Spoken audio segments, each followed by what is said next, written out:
Hello, good evening everybody. So we are doing PCS nomination register A2 and C का course and we are doing polity subject.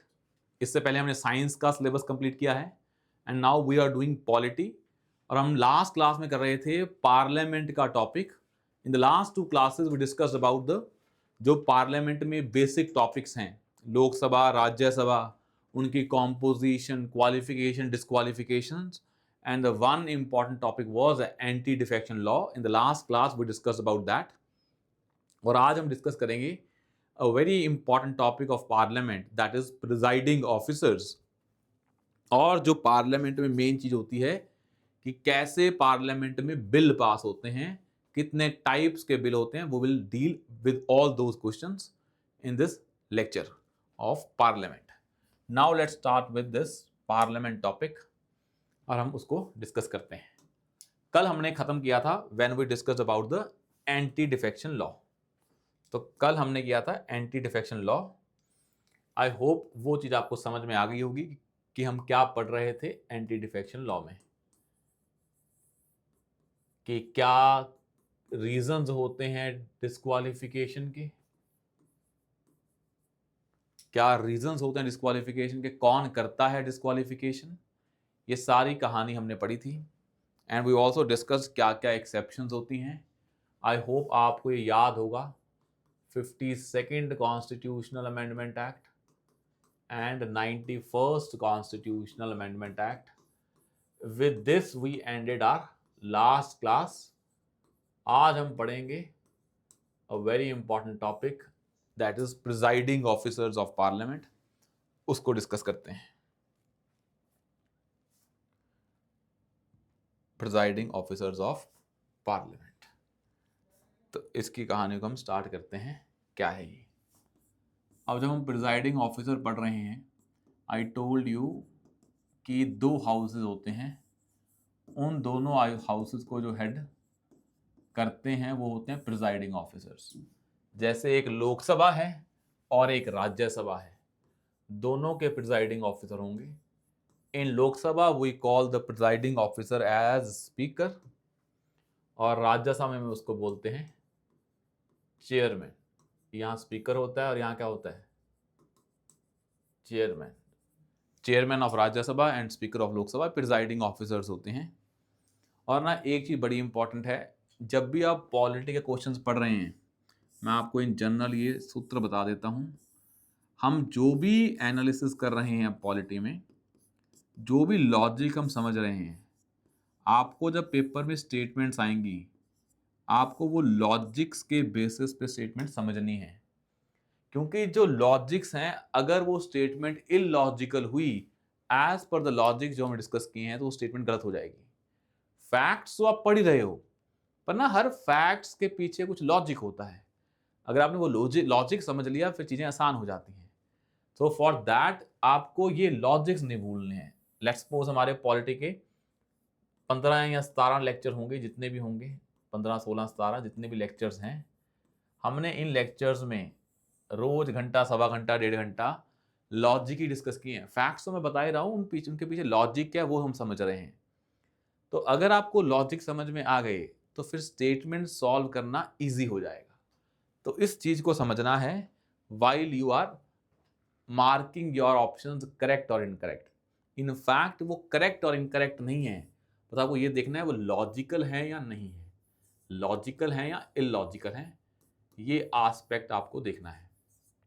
अगर ये aspect आपने देख लिया तो काम हो जाएगा सही. तो वो लॉजिकल होने चाहिए या इलॉजिकल, आपको उसके बेसिस पे टिक मारनी है, ना कि सही गलत के बेसिस पे. क्योंकि सही गलत फिर ना फैक्ट्स के बेसिस पे हो जाता है, और फैक्ट्स आप सभी याद नहीं कर पाएंगे, और कई बार फैक्ट्स में जाके कंफ्यूजन हो जाती है कि क्या सही है क्या गलत है. उस टाइम काम में आते हैं लॉजिक्स. आई होप ये आपको क्लियर होगा. अब हम पढ़ रहे हैं प्रिजाइडिंग ऑफिसर. अब लोकसभा में स्पीकर है, चेयरमैन है राज्यसभा में. And I want tell you one thing कि हमारे संविधान में एक पोस्ट है प्रेसिडेंट की, एक पोस्ट है वाइस प्रेसिडेंट की. दो पोस्ट हैं.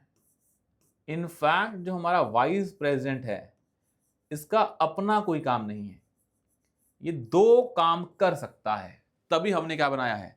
वाइस प्रेसिडेंट बनाया है. या तो ये एक्ट करता है एज अ प्रेसिडेंट या ये एक्ट करता है एज अ चेयरमैन। इसके दो ही काम होते हैं, या तो ये प्रेसिडेंट की तरह एक्ट करता है या ये चेयरमैन की तरह एक्ट करता है। तो उस कंटेक्स्ट में आपको ये समझना है कि वाइस प्रेसिडेंट जब प्रेसिडेंट नहीं होता है तो प्रेसिडेंट बन जाता है ये, अदरवाइज ये क्या काम कर रहा होता है, चेयरमैन ऑफ द राज्यसभा। तो जो चेयरमैन है राज्यसभा का वो कौन होता है, वाइस प्रेसिडेंट होता है। ये आपको पता होना चाहिए। But in case of Lok Sabha speaker होगा। अब वो स्पीकर क्या होता है, जब आप लोकसभा चुन के भेजते हैं तो आप डालते हैं लोकसभा में वोट और आप लोकसभा में चुन के भेजते हैं अपने एमपीज। वो एमपीज अपने आप में से क्या चुनते हैं, स्पीकर चुनते हैं, क्योंकि भाई आपने हाउस चुना है, उस हाउस का एक मॉनिटर होगा और जो वो मॉनिटर है हाउस का, we call him as speaker. But एक प्रॉब्लम समझें इसमें क्या आती है, आपने एमपीज चुने, अब एमपीज तब तक काम नहीं कर सकते जब तक वो ओथ नहीं लेते। अब वो ओथ उनको कौन दिलवाए, भाई एमपीज तभी ऑफिस में काम करेंगे जब वो ओथ लेंगे। अब क्वेश्चन आता है उनको ओथ कौन दिलवाए, क्योंकि कोई है ही नहीं है हाउस में, सारे ही क्या हैं, एमपीज हैं। तो उसके लिए हम एक कंसेप्ट लेके आए हैं, that is pro term speaker. तो उसके लिए कंसेप्ट है pro term speaker, that is temporary speaker. ये है टेम्परेरी स्पीकर। अब ये टेम्परेरी स्पीकर का मतलब क्या है, ये है टेम्परेरी स्पीकर। अब ये टेम्परेरी स्पीकर का मतलब क्या है, इसको प्रेसिडेंट अपॉइंट करता है। तो पहले स्पीकर अपॉइंट नहीं होता है, पहले प्रो टर्म स्पीकर आता है। प्रेसिडेंट हाउस में से जो सबसे एल्डेस्ट बंदा होता है, जो एल्डर बंदा है, उसको वो स्पीकर प्रो टर्म बना देता है, मतलब टेम्परेरी स्पीकर, जिसका मेन काम क्या होता है, बाकी सभी एमपीज को क्या दिलवाना, ओथ दिलवाना, ताकि एटलीस्ट वो फंक्शन स्टार्ट कर पाए, ताकि जो उस फंक्शन का यूज करके वो कौन सा बंदा चुन पाए, स्पीकर चुन पाए। तो जो स्पीकर नहीं आता है, पहले स्पीकर के इलेक्शन नहीं होते हैं, पहले इलेक्शन होते हैं प्रो टर्म स्पीकर के।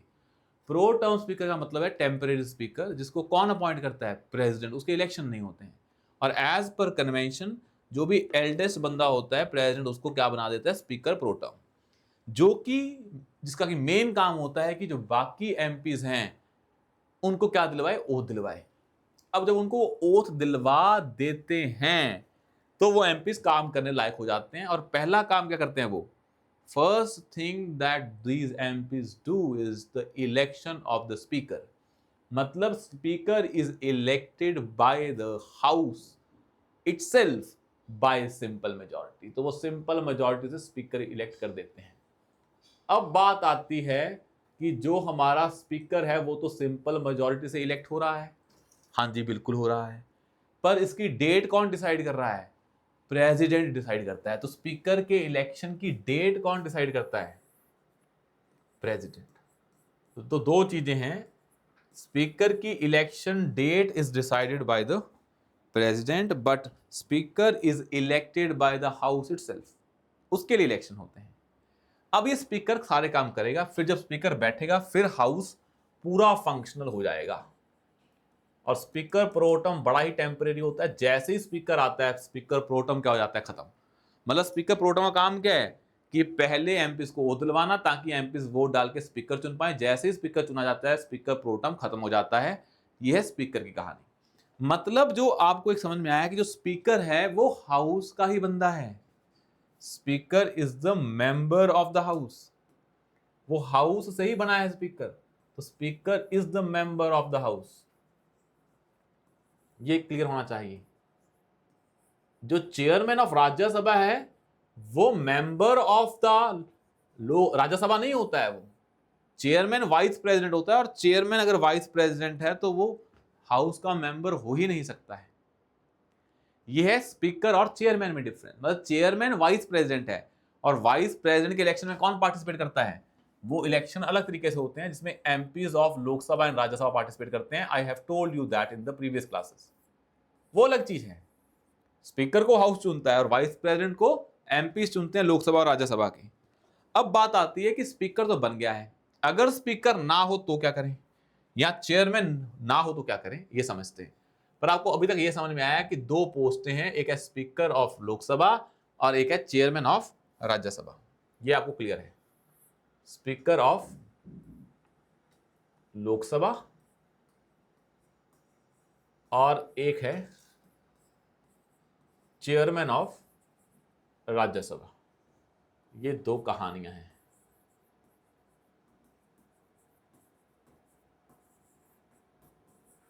अब मुझे एक चीज बताओ, if there is a vacancy और if the speaker is absent, then who will perform the function? Then we have created another post called as deputy speaker. अब ना स्पीकर और डिप्टी स्पीकर हैं, अगर स्पीकर को भी हाउस चुनता है और डिप्टी स्पीकर को भी हाउस चुनता है, इसको भी हाउस चुनता है by elections by simple majority, इसको भी हाउस चुनता है। तो speaker is also elected by the house and deputy speaker is also elected by the house. इसका मतलब डिप्टी स्पीकर स्पीकर के नीचे नहीं है, ये उसके सबऑर्डिनेट नहीं है, ये अलग से इंडिपेंडेंट ऑफिस है जो हाउस ने बनाया है। अगर स्पीकर वेकेंट होता है या एब्सेंट होता है तो कौन काम करता है? Deputy speaker. ऐसा नहीं है कि डिप्टी स्पीकर की पोस्ट स्पीकर के नीचे है, ये अलग से बनी हुई है। पर ये बनानी जरूरी है? Answer is no. अभी लोकसभा में डिप्टी स्पीकर है ही नहीं है, पिछली लोकसभा में नहीं था। ये डिपेंड करता है, क्योंकि स्पीकर ही क्या करता है, डिसाइड करता है किसके इलेक्शंस? डिप्टी स्पीकर के इलेक्शंस। तो डिप्टी स्पीकर होगा नहीं होगा, उसके इलेक्शंस होंगे नहीं होंगे, that is the call taken by the speaker. तो डिप्टी स्पीकर होगा नहीं होगा, that is decided by the speaker. ये कहानी है। अब मुझे एक चीज बताएं, अगर स्पीकर नहीं है, वेकेंट है या एब्सेंट है, तो डिप्टी स्पीकर काम में आएगा। लेट्स अज्यूम वन थिंग कि स्पीकर की पोस्ट और डिप्टी स्पीकर की पोस्ट वेकेंट है दोनों की। If both the post of या offices of speaker and deputy speaker are vacant, then who will perform the functions of speaker and deputy speaker? Then president will appoint a person from the house to act as a speaker. तो अगर speaker और deputy speaker दोनों office vacant हुए, खाली हुए, absent नहीं, vacant हुए, अगर दोनों एब्सेंट हुए ऑफिस, उसके लिए अलग प्रोविजन है। तो अगर ऑफिस वेकेंट हुए उसके लिए तो फिर कौन डिसाइड करेगा? प्रेसिडेंट डिसाइड करेगा, किसी बंदे को अपॉइंट करेगा टेम्परेरी पीरियड के लिए, बाद में तो इलेक्शन होने हैं। पर अगर ऑफिसेस वेकेंट हुए तो कौन करेगा? तो उसके लिए हमने बनाया हुआ है panel of chairpersons of Lok Sabha, panel of chairpersons of Lok Sabha. ये पैनल बनाया जाता है, उनमें से एक बंदा क्या बन जाता है? स्पीकर बन जाता है। पर अगर क्या हो, दोनों ऑफिसेज एब्सेंट हो, अगर दोनों ऑफिसेज वेकेंट हैं तो फिर प्रेसिडेंट डिसाइड करता है। अगर दोनों ऑफिसेज एब्सेंट हैं तो कौन डिसाइड करेगा? फिर तो पैनल ऑफ चेयरपर्सन से एक बंदा आएगा। अब क्वेश्चन आता है, क्या है पैनल ऑफ चेयरपर्सन? इसको देखते हैं। पैनल ऑफ चेयरपर्सन, इसको ऐसे समझ लें, जो स्पीकर होता है लोकसभा का वो up to 10 members, less than 10 या इक्वल्स टू 10, 10 या 10 से कम बंदे अपॉइंट करता है इस पैनल में। वो नॉमिनेट करता है, एक्चुअली इलेक्शन नहीं हो उसके, वो 10 बंदों को नॉमिनेट कर देता है और बोलता है अगर मैं भी एब्सेंट हुआ और डिप्टी स्पीकर भी एब्सेंट हुआ, दोनों एब्सेंट हुए, तो क्या करना? इनमें से कोई भी बंदा क्या बन सकता है? स्पीकर। पर ये कब है? जब दोनों एब्सेंट होते हैं। वेकेंट होते हैं तो प्रेसिडेंट अपॉइंट करता है टेम्परेरी पीरियड के लिए, उसके बाद तो ऑफ कोर्स इलेक्शंस ही होंगे, बिकॉज स्पीकर की पावर आती कहां से है? हाउस से आती है। अब डिप्टी स्पीकर को भी हाउस ने चुना है और स्पीकर को भी हाउस ने चुना है। अगर स्पीकर को रिजाइन करना होगा तो वो किसको करेगा? डिप्टी स्पीकर को। अगर डिप्टी स्पीकर को रिजाइन करना होगा तो वो किसको देगा रेजिग्नेशन? स्पीकर को। तो स्पीकर रेजिग्नेशन देता है डिप्टी स्पीकर को और डिप्टी स्पीकर रेजिग्नेशन देता है स्पीकर को। ये भी फैक्ट पता होना चाहिए। अब क्या बचा है? चेयरमैन और राज्यसभा। अब चेयरमैन ऑफ राज्यसभा जो है, it is basically a vice president ही होता है। कौन? Chairman of Rajya Sabha. ये अलग से इसके इलेक्शन नहीं होते, राज्यसभा नहीं चुनता है इसको, ये हमने चुना हुआ है पहले ही एमपीज के थ्रू। एमपी ऑफ लोकसभा और राज्यसभा दोनों पार्टिसिपेट करते हैं और क्या चुनते हैं? Vice president. मतलब अगर कोई पूछे कि इंडिया में जो वाइस प्रेसिडेंट है उसका काम क्या है, कोई वाइस प्रेसिडेंट का काम नहीं है उसका, उसके दो ही काम है। जब प्रेसिडेंट नहीं है तो प्रेसिडेंट का काम करना, अदरवाइज वो चेयरमैन ऑफ राज्यसभा होता है। पर आपको पता लग गया चेयरमैन ऑफ राज्यसभा हाउस का मेंबर नहीं होता है, दैट आई टोल्ड यू।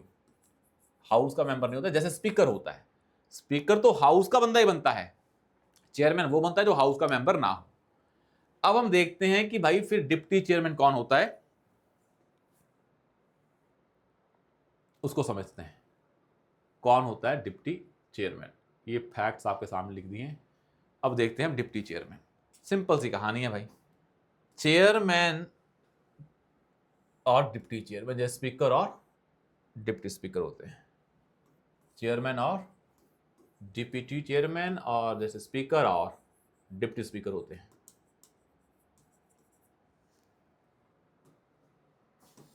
अब एक कहानी देखें इसको, बड़ी सिंपल सी कहानी है ये। डिप्टी चेयरमैन के इलेक्शंस कौन डिसाइड करता है कब होंगे? चेयरमैन। ये डिप्टी चेयरमैन कौन चुनता है? हाउस। कौन सा हाउस? राज्यसभा।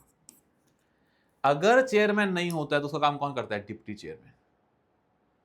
वो तो ठीक है, अगर दोनों वेकेंट होते हैं, चेयरमैन और डिप्टी चेयरमैन, अगर चेयरमैन की पोस्ट और डिप्टी चेयरमैन की पोस्ट खाली होती है, वेकेंट होती है, then president will decide a person from the house to who will act as a chairman of the house. If both the offices are absent, कौन सी? चेयरमैन एंड डिप्टी चेयरमैन, अगर वो offices absent हैं तो फिर उसके लिए क्या है? Panel of vice chairperson of Rajya Sabha, उनमें से एक बंदा आता है। जैसे panel of chairperson of Lok Sabha था, वैसे ही होता है panel of vice chairperson of Rajya Sabha. Panel of vice chairperson of Rajya Sabha, इसमें चेयरमैन ऑफ राज्यसभा कुछ मेंबर्स अपॉइंट करता है, नंबर फिक्स नहीं है। जब दोनों एब्सेंट होते हैं, चेयरमैन और डिप्टी चेयरमैन, इनमें से एक बंदा क्या एक्ट करता है? Chairman of Rajya Sabha. I hope यहां तक क्लियर होगा, किसी को डाउट है यहां तक? तो ये हैं प्रिजाइडिंग ऑफिसर्स। अब ना प्रिजाइडिंग ऑफिसर्स में दो फर्क हैं, इसको हम समझ लेते हैं, पर यहां तक समझ में आया क्या है presiding officers? Okay, now let's talk about the difference between the voting powers of presiding officers. भाई एक चीज समझ लें, जब स्पीकर नहीं है तो कोई इंसान स्पीकर का काम कर रहा होगा, तब वो इंसान स्पीकर नहीं होगा जो एक्चुअली में स्पीकर है। लेट्स सपोज आज एक ओम बिरला है, वो स्पीकर ऑफ लोकसभा है। वैसे ही जो हमारे राधा कृष्णन है वो वाइस प्रेसिडेंट ऑफ इंडिया है, he is a chairman of Rajya Sabha also. पर जब वो एब्सेंट होते हैं या वेकेंट होते हैं तो उनके बिहाफ पे कोई और काम कर रहा होता है, तो उस टाइम वो स्पीकर बन जाते हैं। अब दोनों में फर्क क्या है चेयरमैन और स्पीकर में, in case of Lok Sabha and Rajya Sabha? कि जो लोकसभा का प्रिजाइडिंग ऑफिसर है, जिसको हम स्पीकर बोलते हैं, he is basically a member of the house, but जो चेयरमैन ऑफ राज्यसभा है, he is not the member of the house. अब इसी से डिफाइन होती है वोटिंग पावर्स, यहीं से कहानी आती है किसकी? वोटिंग पावर्स की। अब इसको समझने का है ये।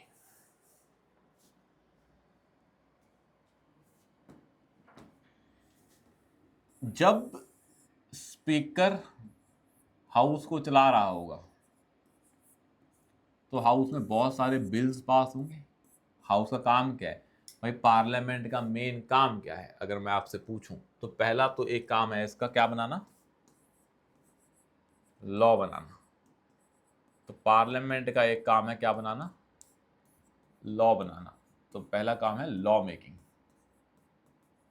दूसरा काम है अकाउंटेबिलिटी ऑफ एग्जीक्यूटिव।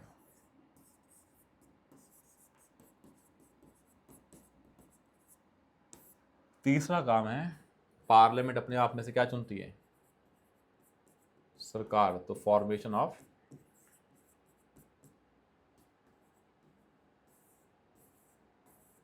गवर्नमेंट।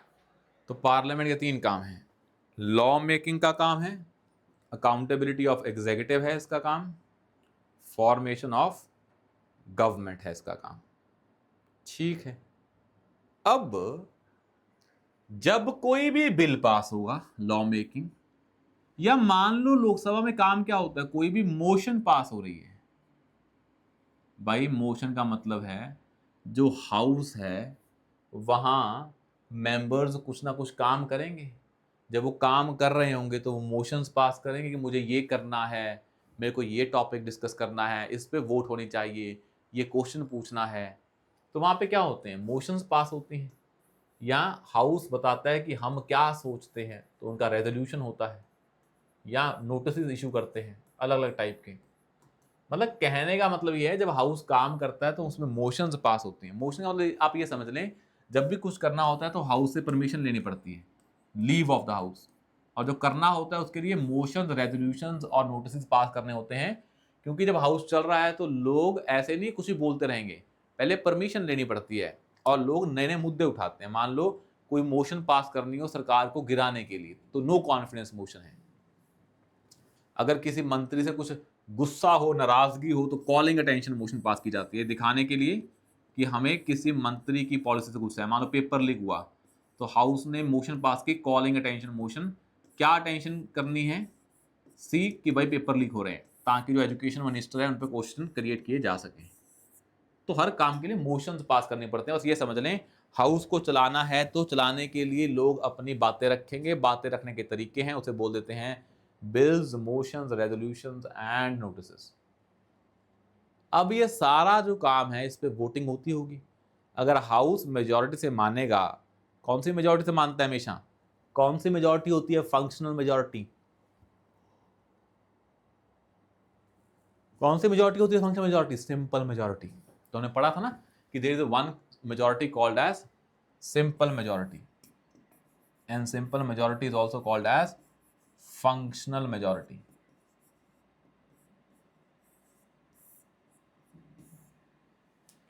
तो वो पास होता है। लेट्स सपोज टाई हो जाए, 150 वोट्स आ जाए दोनों तरफ से, यस भी और नो भी।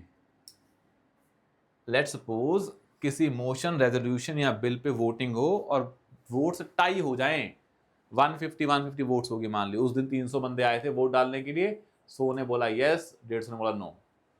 तो हमने पावर दी है स्पीकर को, कौन सी, टाई वोट की। तो स्पीकर चाहे हाउस का मेंबर है, बट वो क्योंकि मॉनिटर है तो वो पहले वोट नहीं डालता है। तो जब पहले बिल पे वोट हो रही होगी उस पर नहीं डालेगा, उस टाइम वो ऊपर बैठा होता है। पर अगर टाई हो जाए then speaker has right to vote. मतलब मैं ये लिख सकता हूं, speaker has right to vote in the event of tie, but not in the case of first instance. जब बिल चल रहा होगा पहली बार वो वोट नहीं करेगा, because speaker is like an umpire, वो थोड़ा ना मैच खेलना स्टार्ट कर देगा। हाँ, टाई हो जाए तो फिर स्पीकर डिसाइड कर सकता है। ये पावर हमने स्पीकर ऑफ लोकसभा को भी दी है, and the same power has been given to chairman of Rajya Sabha. कौन सी पावर, टाई वोट की। क्योंकि स्पीकर चाहे हाउस का मेंबर है, पर हम जो ये टाई वोट की पावर दे रहे हैं वो इसलिए नहीं दे रहे कि वो हाउस ऑफ मेंबर है, क्योंकि ऐसा तो चेयरमैन तो हाउस का मेंबर है ही नहीं है, इसको मिलनी नहीं चाहिए। ये इसलिए दिए हमने टाई वोट इनको कि अगर कोई इस तरह का डेडलॉक आ जाता है, then to solve this type of problem the head of the house should be having a tie vote. तो ये हमने स्पीकर को इसलिए पावर नहीं दी है कि वो हाउस का मेंबर है, और चेयरमैन को हम इसलिए मना कर दें कि वो हाउस का मेंबर नहीं है। ये टाई वोट दी इसलिए है कि ऐसी सिचुएशंस को डील किया जा सके। तो ऐसी सिचुएशन को डील करने के लिए कौन सी पावर है, यही टाई वोट है। अब देखें एक चीज और, जो हम स्पीकर और डिप्टी स्पीकर या चेयरमैन और डिप्टी चेयरमैन की बात कर रहे हैं, अगर आपको इनको रिमूव करना है, तो मान लो आपको स्पीकर को रिमूव करना है, तो वो कौन सी मेजॉरिटी से रिमूव होता है, how the speaker is removed, speaker is removed by कौन सी majority, effective majority, speaker is removed by effective majority. तो स्पीकर को रिमूव करने का तरीका है इफेक्टिव मेजॉरिटी। पर जब स्पीकर को रिमूव कर रहे होंगे तो तुम्हें लगता है कि स्पीकर यहां बैठा हुआ कुर्सी पे? Answer is no. तो उसी के रिमूवल की बात हो रही है, तो स्पीकर कहां बैठा होगा? हाउस में, because speaker is a member of the house. Speaker is a member of the house. अब speaker member of the house है, तो अब क्या स्पीकर को राइट टू वोट होना चाहिए? आंसर इज यस, बिकॉज जब स्पीकर की रिमूवल की बात हो रही है, देन स्पीकर की तरह एक्ट ही नहीं करता, वो तो हाउस में बैठा है, क्योंकि वो हाउस का मेंबर है, then he has right to vote. क्योंकि स्पीकर को रिमूव कौन करता है? House, and speaker is a part of house, और वो फर्स्ट इंस्टेंस पे वोट कर सकता है। अगर टाई हो गया तो यहां पे टाई वोट नहीं है, क्योंकि यहां पे वो स्पीकर की तरह काम कर ही नहीं रहा है, उसने अपना कुर्सी छोड़ दी है, तब तक उसका डिस्क्वालिफिकेशन प्रोसेस चल रहा है, तो उसके पास टाई वोट नहीं है। But when it comes to chairman of Rajya Sabha, if I tell you कि भाई चेयरमैन ऑफ राज्यसभा तो हाउस का मेंबर है ही नहीं, तो अगर चेयरमैन ऑफ राज्यसभा हाउस का मेंबर है ही नहीं, देन वो यहां बैठेगा ही नहीं। वो कहां बैठा होगा? बाहर बैठा होगा। अगर वो बाहर बैठा होगा तो उसके पास राइट टू वोट होगा ही नहीं। तो फर्स्ट इंस्टेंस पे चेयरमैन के पास राइट टू वोट है ही नहीं, और क्योंकि वो चेयरमैन है ही नहीं, अब हटा पड़ा है, हटा इन द सेंस अपनी कुर्सी पे नहीं बैठा है, तो उसके पास टाई वोट भी नहीं होगी। तो ये डिफरेंस है वोटिंग पावर को लेके, स्पीकर एंड चेयरमैन। थोड़ा सा डिफरेंस है कि भाई क्यों हमने उनको टाई वोट दी है। वो इसलिए नहीं दी है कि भाई वो क्या है, हाउस का मेंबर है, इसलिए दी है कि ऐसी सिचुएशन को डील करना पड़ेगा। क्योंकि स्पीकर हाउस का मेंबर है, जब रिमूवल का काम चल रहा होगा तो वो स्पीकर की तरह काम नहीं कर रहा होगा, हाउस में बैठा होगा, तो राइट टू वोट होगा पहले इंस्टांस पे, टाई वोट नहीं होगा क्योंकि वो स्पीकर नहीं है। जब चेयरमैन ऑफ राज्यसभा की बात होती है, क्योंकि वो हाउस का मेंबर है ही नहीं, तो राइट फर्स्ट इंस्टांस पे राइट टू वोट हो ही नहीं सकता। और जब बात आती है कौन सी, टाई वोट की, वो भी पॉसिबल नहीं है, बिकॉज चेयरमैन जब रिमूवल का काम चल रहा होता है, वो रिमूवल का काम चलते हुए वो चेयरमैन होता ही नहीं है। This is the crux of voting powers of chairman and speaker, और एज द केस में बी। यहाँ तक क्लियर है? This is the things that we have to discuss. अब हम एक चीज़ समझते हैं, एक बड़ा इंपॉर्टेंट कंसेप्ट है adjournment, adjournment sine die, prorogation, summation and dissolution. इसको करते हैं।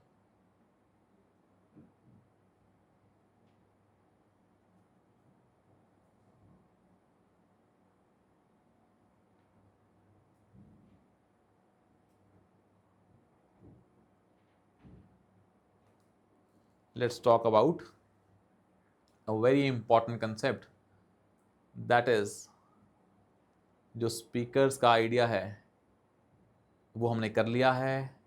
Now let's talk about adjournment, prorogation, summation and dissolution. पहले ये बना लें, फिर हम आगे बढ़ते हैं। एक सेकंड बाद, you have 20 seconds, then we will proceed further. ये बना लें नोट्स जो भी हैं, कोई डाउट है तो पूछ लें।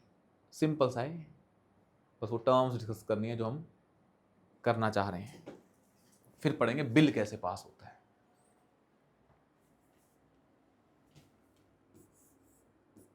ये ना नामकरण में यहां लिख के दिखाता हूं। जैसे आपको इतना तो पता होगा ना, संविधान में एक प्रोविजन है जो हमने आपको पढ़ा दिया है, वो क्या है?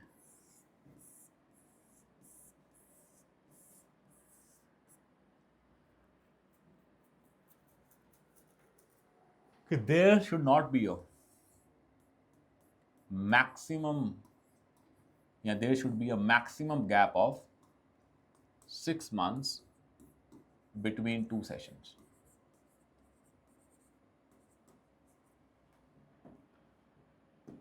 There must be a maximum gap of 6 months between 2 sessions. कि इस 2 सेशंस के बीच में मैक्सिमम 2 महीने का गैप होना चाहिए। ओह, 2 सेशन के बीच में मैक्सिमम 6 महीने का गैप होना चाहिए, मतलब साल में 2 सेशन होने चाहिए। पर इंडिया में आज सेशंस होते हैं, जैसे एक होता है विंटर सेशन, हम एक विंटर में करवाते हैं सेशन। जैसे विंटर सेशन कब होता है? सितंबर, अक्टूबर, नवंबर, दिसंबर, ये होता है। एक होता है जो हमारा ये मॉनसून सेशन होता है, फेब में स्टार्ट होता है, अप्रैल तक जाता है। एक जुलाई में स्टार्ट होता है समर सेशन, ये जाता है अगस्त तक, ठीक है। ये अक्टूबर में होता है विंटर सेशन, यहाँ पे अक्टूबर, वो कुछ भी हो सकता है, मैंने वैसे बता दिया जो जनरल होता है। ये विंटर सेशन होता है और ये बजट सेशन होता है।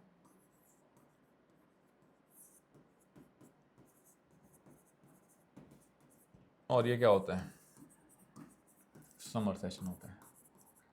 हमारे संविधान के हिसाब से 2 सेशंस के बीच में मैक्सिमम गैप 6 महीने से ज़्यादा नहीं हो सकता है। उसके हिसाब से साल में कम से कम 2 सेशन होने चाहिए। हम कितने करवाते हैं? 3 करवाते हैं। अब ना ये चीज़ देखें, जब ये सेशन हुआ और फिर ये सेशन हुआ, इसके बीच में जो गैप है, ये gap, that is called as, that house is prorogued. The break between 2 sessions is called as prorogation. ये हाउस क्या हो गया? प्रोरोग हो गया है। हाउस क्या हो गया? प्रोरोग हो गया। It means the break between 2 sessions is called as prorogation, or we can say that house is prorogued. ठीक है। अब let's suppose ये तो है सेशंस के बीच की ब्रेक। ये क्या है? सेशंस के बीच में जो ब्रेक है। लेट्स सपोज हमने इस सेशन के बाद लोकसभा ही खत्म कर दी। ये है हमारी 18th लोकसभा। लेट्स सपोज इस सेशन के बाद लोकसभा खत्म होगी, नई लोकसभा आएगी 19th लोकसभा। या तो 5 साल पूरे हो गए लोकसभा के, या फिर 5 साल से पहले कौन डिसॉल्व कर सकता है लोकसभा को? प्रेसिडेंट डिसॉल्व कर सकता है। तो प्रेसिडेंट ने डिसॉल्व कर दी। तो जब लोकसभा डिसॉल्व हो गई तो मैं ये कह सकता हूं ये चीज कि 2 लोकसभा के बीच की जो ब्रेक होगी, लेट्स सपोज यहां पे कौन सी लोकसभा आई? 19th। इन दोनों लोकसभा के बीच में जो गैप है, ये 18th चल रही थी, उस गैप को बोलते हैं हाउस इज डिसॉल्व्ड। तो break between 2 sessions is called as prorogation. Break between 2 Lok Sabha is called as dissolution. और जब ये सेशन चल रहा होता है विंटर सेशन, ये थोड़ा ना कि विंटर सेशन जब हुआ पूरा चलता रहेगा अक्टूबर नवंबर तक, बीच बीच में क्या आएंगी?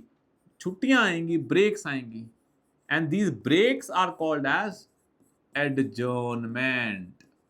मतलब break within the session is called as adjournment, break between the session is called as prorogation, break between the Lok Sabhas old and new one is called as dissolution. यहां तक क्लियर है? अगर ये क्लियर है तो इतना भी पता होना चाहिए कि जो लोकसभा या सेशन बुलाया जाता है, बेटर वर्ड इज जब सेशन बुलाया जाता है, who calls this session, who has the power? President. तो प्रेसिडेंट के पास पावर है समन करने की, क्योंकि हमने कॉन्स्टिट्यूशन में बोला है it is the responsibility of the president to ensure that there must not be a gap of more than 6 months between 2 sessions. It means it is the responsibility of the president to summon the Lok Sabha और राज्यसभा। तो समन कौन करता है? President. ये जो house session में है, इसके बीच में जो ब्रेक आएगी, ये कौन देता है? हाउस का मॉनिटर कौन है? तो वो काम करेगा स्पीकर। हाउस को प्रोरोग कौन करेगा? प्रेसिडेंट। हाउस को डिसॉल्व कौन करेगा? प्रेसिडेंट। तो जो समन करता है वो प्रेसिडेंट करता है, प्रोरोग करता है वो प्रेसिडेंट करता है, क्योंकि अगर सेशन को बुलाना प्रेसिडेंट का काम है तो सेशन को खत्म करना भी प्रेसिडेंट का काम होगा। और डिसॉल्व कौन करता है? प्रेसिडेंट। बट एक चीज है, जब सेशन चल रहा है उसके बीच में जब ब्रेक आती है विद इन द सेशन, उसे बोलते हैं एडजर्नमेंट। वो काम कौन करता है? प्रिजाइडिंग ऑफिसर या स्पीकर। अब हम ये लोकसभा के कंटेक्स्ट में बता रहे हैं, तो वर्ड लिख रहे हैं स्पीकर, यहां प्रेसिडेंट। जब हम राज्यसभा लिखेंगे तो राज्यसभा क्योंकि परमानेंट हाउस है, Rajya Sabha can not be dissolved, Rajya Sabha can not be dissolved. पर बाकी राज्यसभा भी प्रोरोग होती है, राज्यसभा भी एडजर्न होती है और राज्यसभा भी समन होती है। समन और prorogation of Rajya Sabha is done by president and adjournment in Rajya Sabha is done by the presiding officer, that is chairman of Rajya Sabha. तो अगर मैं चेयरमैन लिखूं यूजिंग अ पिंक कलर, तो चेयरमैन करता है एडजर्नमेंट राज्यसभा में, ये राज्यसभा है पिंक। प्रेसिडेंट ही करता है क्या, समन राज्यसभा को, तो मैं अब पिंक लिख रहा हूं, पिंक इज फॉर राज्यसभा। और प्रोग ही कौन करता है, president in case of Rajya Sabha. तो मैंने यहां पिंक में लिख दिया राज्यसभा के केस में क्या होता है, क्योंकि राज्यसभा डिसॉल्व नहीं हो सकती है, तो मैंने ये पिंक में कर दिया, ऑप्शन खत्म। तो राज्यसभा क्योंकि परमानेंट हाउस है तो वो डिसॉल्व नहीं होता है। अब मुझे एक चीज बताएं, सिंपल सी, वेरी सिंपल, यहां तक हो गया है। Now tell me one very simple thing, जब हाउस सेशन में है, उसके बीच में छुट्टी आई है, ब्रेक आई है, तो क्या जो भी काम धंधा चल रहा होगा, जो भी एजेंडा चल रहा होगा,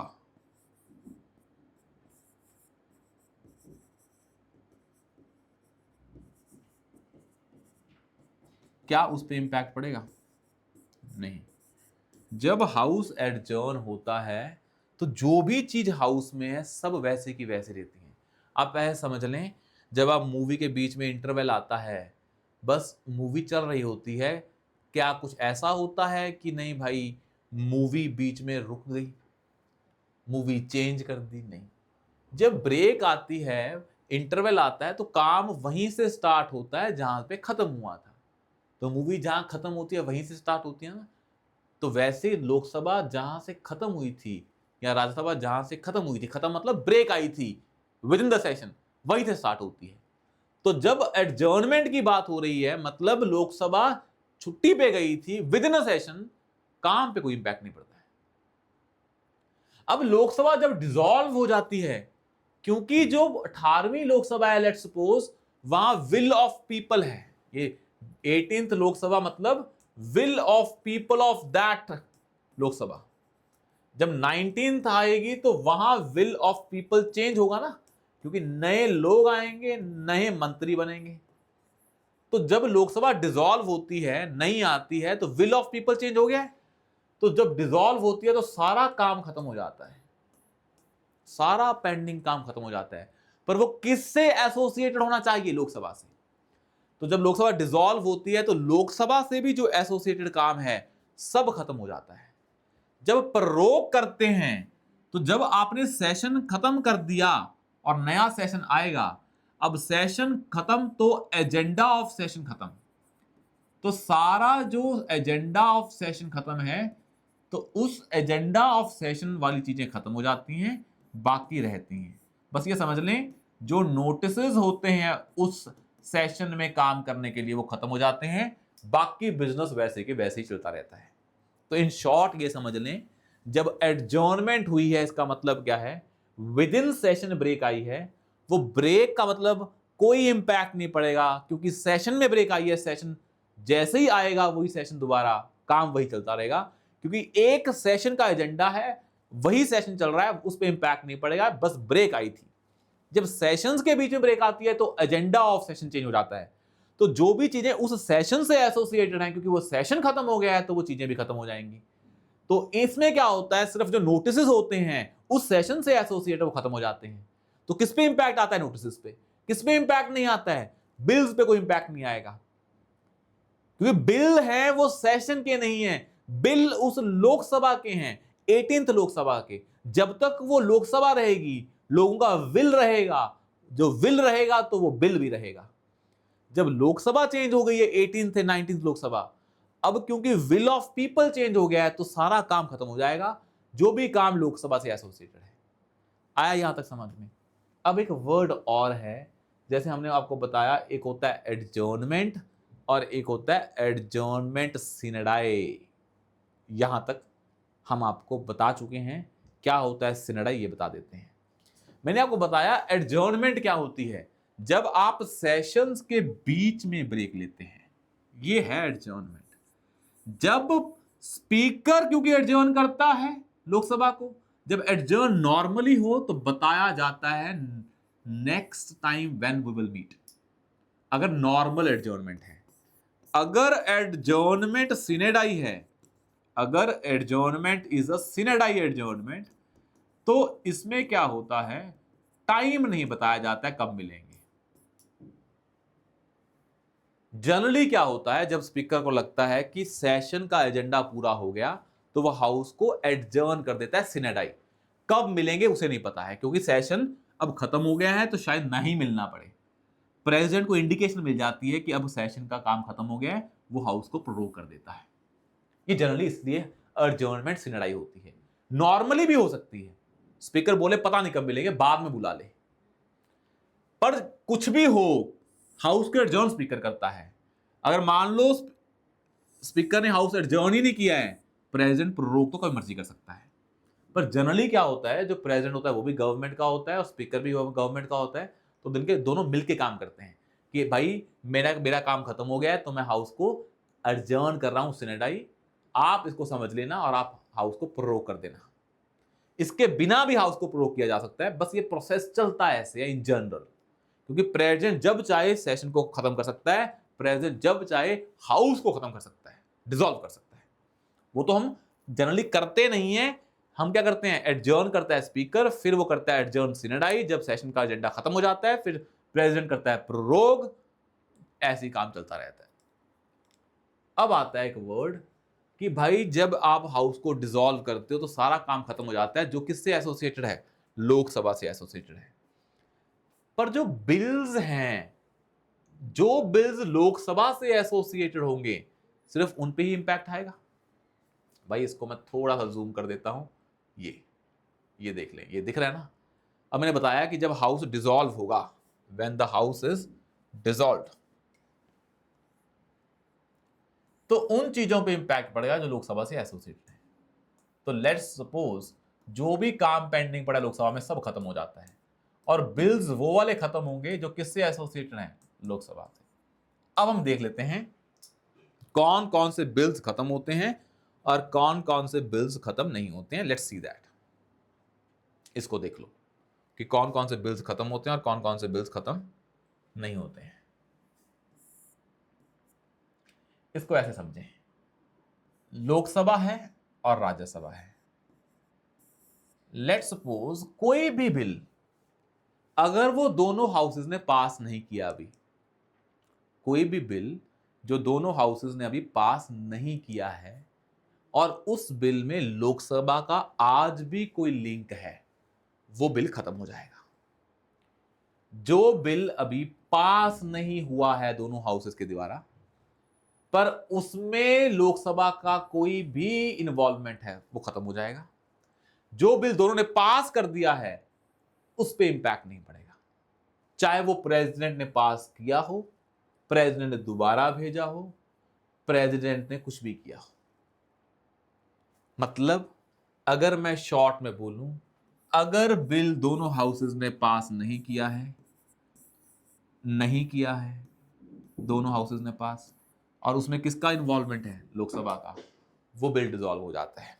for example, if a bill is introduced in Lok Sabha, if a bill is introduced in Lok Sabha and pending in Lok Sabha, यहीं आया था और यहीं पड़ा है।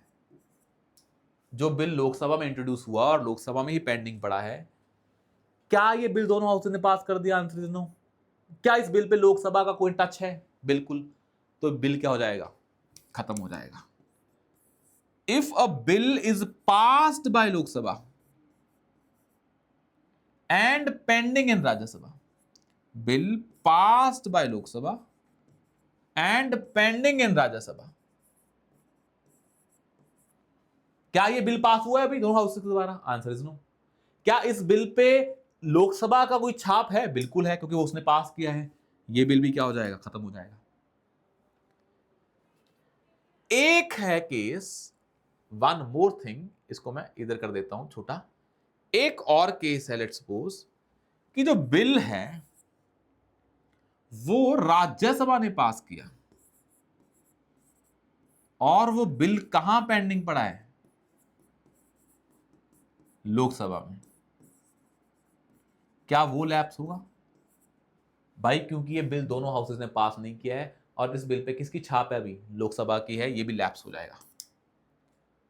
मान लो एक और केस है कि बिल जो है राज्यसभा में इंट्रोड्यूस हुआ और राज्यसभा में क्या पड़ा है?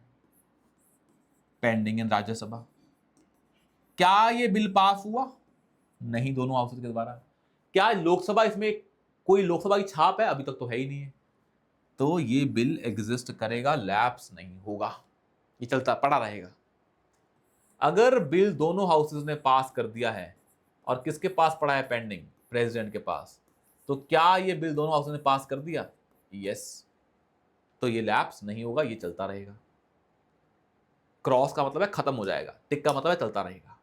अगर बिल दोनों हाउसेस ने पास कर दिया और प्रेसिडेंट के पास चला गया और प्रेसिडेंट ने बिल वापस भेज दिया, क्या ये बिल पास हो गया था एक बार? हाँ।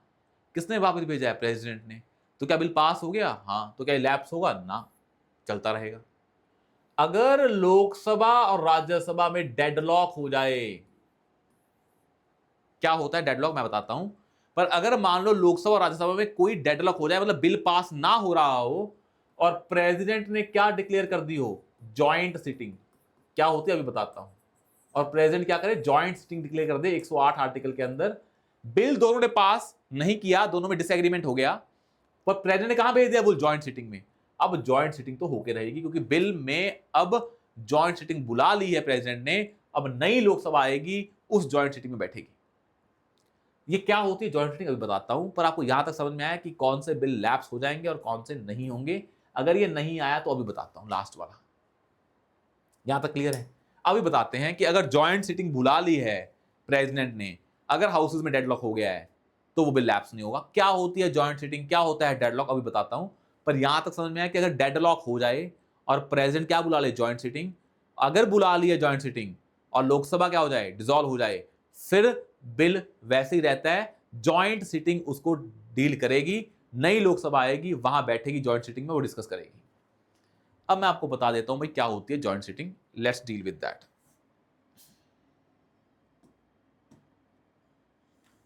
क्या होती है जॉइंट सिटिंग?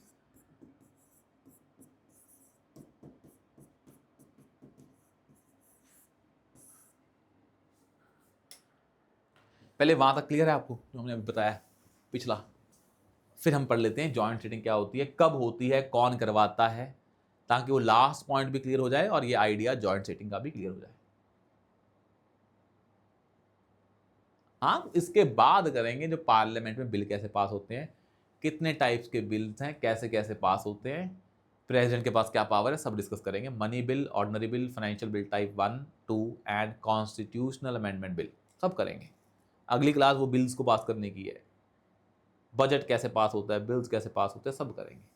कहाँ इंट्रोड्यूस होते हैं, कौन करता है, पब्लिक प्राइवेट मेंबर बिल, सब करेंगे नेक्स्ट क्लास में। पर हम पहले क्या कर लें, जॉइंट सिटिंग वाला आइडिया कर लें। अब देखो क्या है जॉइंट सिटिंग। संविधान का एक आर्टिकल है 108, वो कहता है अगर दोनों हाउसेस में क्या हो जाए? डेडलॉक हो जाए, मतलब दोनों हाउसेस में डेडलॉक हो गया, अब बिल पास नहीं हो सकता है।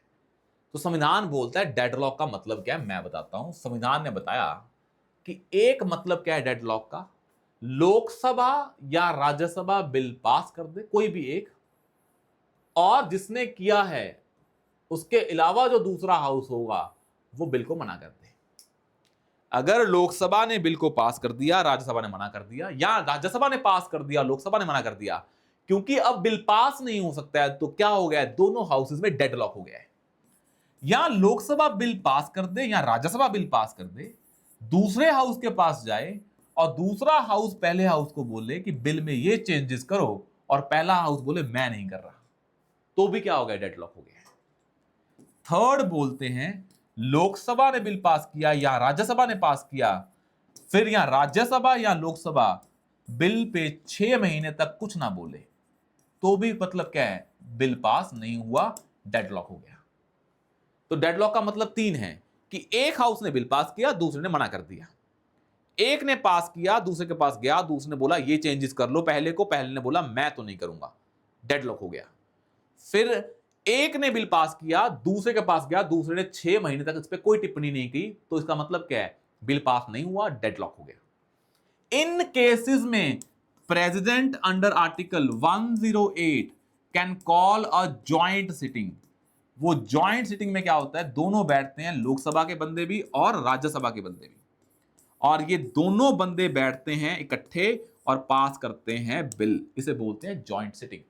और अगर ये कोई बिल है, उसके लिए अगर प्रेसिडेंट ने जॉइंट सिटिंग बुला ली है और बुलाने के बाद अगर लोकसभा डिसॉल्व हो गई है, तो बिल खत्म नहीं होता है, बिल जॉइंट सिटिंग के दोबारा ही सुना जाएगा। जब नई लोकसभा आएगी, वो राज्यसभा के साथ बैठेगी और बिल को पास करेगी जॉइंट सिटिंग में। इससे बिल पे कोई इंपैक्ट नहीं पड़ता है, बिल जिंदा रहता है। ये हमने पढ़ा है किसमें, अभी जो पीछे पढ़ रहे थे। तो अगर मैं पीछे रिवाइज करवाऊं, जो एक कहानी थी कि भाई कौन कौन से बिल लैप्स होते हैं और कौन कौन से नहीं होते हैं, तो I think you will be agree with that. जैसे पहला बिल है, पहले जो 3 टाइप है ये खत्म हो जाते हैं। अगर कोई बिल लोकसभा में इंट्रोड्यूस हुआ है और लोकसभा में ही पेंडिंग है, क्योंकि ये बिल दोनों हाउसेज ने पास नहीं किया है अभी, और अभी इस पे लोकसभा की छाप है, तो ये बिल लैप्स हो जाएगा। अगर बिल राज्यसभा लोकसभा ने पास कर दिया है और राज्यसभा में पेंडिंग पड़ा है, क्योंकि ये बिल अभी दोनों हाउसेज ने पास नहीं किया है और इस पे लोकसभा की छाप है, ये भी लैप्स हो जाएगा। अगर राज्यसभा ने बिल पास कर दिया है और लोकसभा में पेंडिंग पड़ा है, क्योंकि बिल दोनों हाउसेज ने पास नहीं किया है और इस पे अभी भी लोकसभा की छाप है, तो ये लैप्स हो जाएगा। अगर कोई बिल राज्यसभा में इंट्रोड्यूस हुआ था और राज्यसभा में ही पेंडिंग है, चाहे ये बिल दोनों हाउसेज ने पास नहीं किया है, पर इसमें कोई भी लोकसभा का एलिमेंट नहीं है, तो ये लैप्स नहीं होगा।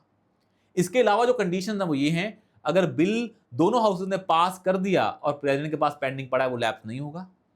अगर बिल दोनों हाउसेज ने पास कर दिया और प्रेसिडेंट ने दोबारा भेजा लोकसभा के पास, तो नई लोकसभा जब आएगी उसको डिस्कस करेगी और डिसाइड करेगी, यहां पे बिल लैप्स नहीं होगा।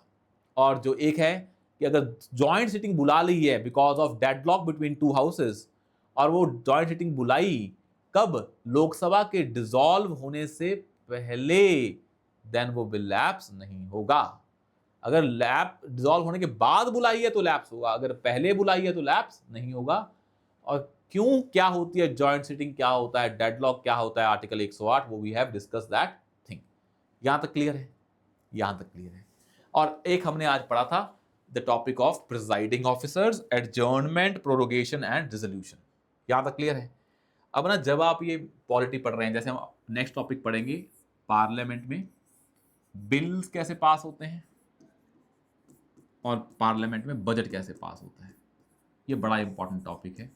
ये नेक्स्ट क्लास में चलेगा और आपको समझ में आएगी हाउ बिल्स आर पास और how budget is pass in the parliament. क्या होते हैं public member bill, private member bill, ये भी पढ़ेंगे। क्या होते हैं मनी बिल, क्या होते हैं मनी बिल, क्या होते हैं ऑर्डनरी बिल, क्या होते हैं फाइनेंशियल बिल, क्या होते हैं constitutional amendment bill, financial bill type 1 और 2 कैसे पास होते हैं, कौन सी मेजॉरिटी से पास होते हैं, सिंपल या स्पेशल, ये सब चीज़ें हम पढ़ेंगे। बजट कौन पास करता है, क्या होती हैं कट मोशंस, ये सब कुछ डिस्कस करेंगे हम जब पढ़ ले होंगे पार्लियामेंट का टॉपिक। बट एक चीज़ याद रखनी है, जब भी हम पढ़ रहे हैं, कृपा करके अपने इसके शॉर्ट नोट्स बनाते रहें। हम आपको क्रक्स बता देते हैं, जो भी हम चीज़ पढ़ रहे हैं उसका हम क्रक्स बता देते हैं आपको। और जब क्रक्स बता देते हैं तो आपको इस क्रक्स को अपने आप जो नोट डाउन कर लेना है, ताकि बाद में दिक्कत ना आए। हमने तो कहानी बताती कि स्पीकर के पास क्या पावर है, डिप्टी स्पीकर के पास क्या पावर है, but it is up to you कि आप कैसे डिसाइड करते हैं। तो ये आपकी कला है कि आप इसको कैसे डिसाइड करते हैं, पर आपको ये करना पड़ेगा। अगर आप नोट्स नहीं बनाएंगे फिर लास्ट में दोबारा दोबारा आपको लेक्चर्स देखने पड़ेंगे। ठीक है, तो कृपा करके ये साथ साथ में बनाते रहें। जो हम ऐसे बना रहे हैं फ्लो चार्ट में बनाए तो ज़्यादा अच्छा है। वो बच्चे पूछ रहे थे कि सर हम नोट्स कैसे बनाएं, क्योंकि टाइम कम है। एक तो आपका जो एग्ज़ाम है ये डिले हो गया है, तो ऐसा नहीं है कि टाइम कम है, अब थोड़ा बहुत तो है, पर प्री की जो इन्फॉर्मेशन होती है, क्योंकि आप ये देखें कि जो ये एग्ज़ाम है आपका ऑब्जेक्टिव एग्ज़ाम है, सब्जेक्टिव तो नहीं है। ऑब्जेक्टिव एग्ज़ाम में इन्फॉर्मेशन आपकी आँखों के सामने होती है। You just have to recall कि ये सही है कि गलत है। तो यहाँ पे अगर आपने बुलेट पॉइंट्स बनाए होंगे उससे भी हो जाएगा काम। तो ऑब्जेक्टिव पेपर को निकालने की अलग स्ट्रैटेजी होती है और सब्जेक्टिव को निकालने की अलग होती है। तो हम करते हैं इसके बाद डिस्कस कौन सा पार्लियामेंट टॉपिक, उसको खत्म करते हैं, then we will be doing the local bodies topic. ठीक है, thank you so much, will see you soon in the next session.